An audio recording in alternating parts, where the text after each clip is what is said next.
So we're backstage at ECEC 2022 with Phil, who's just talked through with Xavier about the 1MDB story. And I wanted to get your take as a journalist. I mean, what you've discussed there is an incredible story. It is. It's probably the most extreme case I've come across, but I've been a journalist and a business writer for over 30 years now. And there are some common themes. And what has always struck me as a journalist is just how deeply ingrained the cover-up culture is in too many organisations.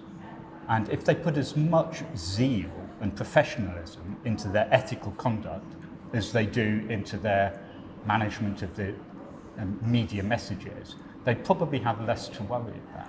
And I guess that would be my advice for employers. Treat ethics as seriously as you treat external communications, and then you probably would have less to worry about, because so often the instinct of organisations is to protect their reputation, and that often prompts them to attack the whistleblower rather than deal with the underlying message.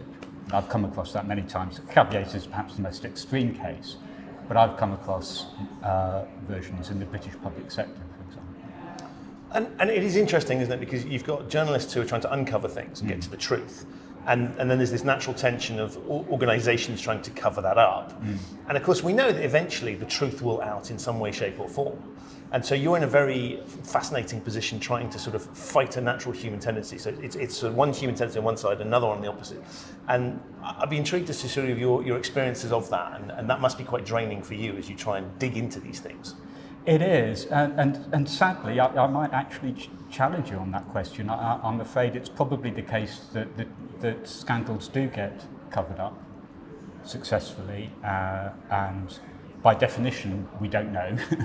But there was some shocking data from a survey by the University of Greenwich in the UK a couple of years ago, indicating that about 9 out of 10 whistleblowing cases are unsuccessful.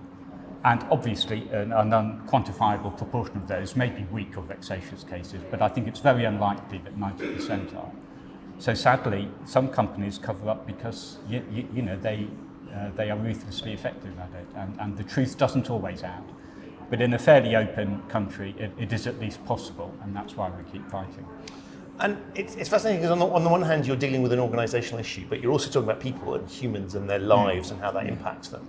How do you sort of detach yourself when you're thinking about this subject? Because obviously you want to get the facts, but human emotion, both from you but also the people you're talking to, can be quite strong. How do you manage that? I think the emotion I try to channel into getting the story out. I often tell myself, stay calm, be factual. You know, I often empathise with the whistleblower when I feel they have a strong case. But ultimately, as a professional journalist, your duty is to is to just report the facts as you find them. And you've got to be fair to the other side. There may be mitigating factors. You give them an opportunity. In my experience, they typically say very little to the reporter when it's a real scandal. They just give a terse written statement.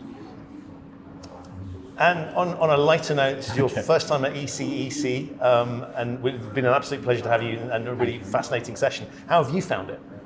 Really fascinating. I have a little bit of trepidation, because I'm, a lot of the time as a business author, I write about good business stories, not about the scandals. But a bit like the whistleblowers, I feel a duty to speak out and to raise these issues.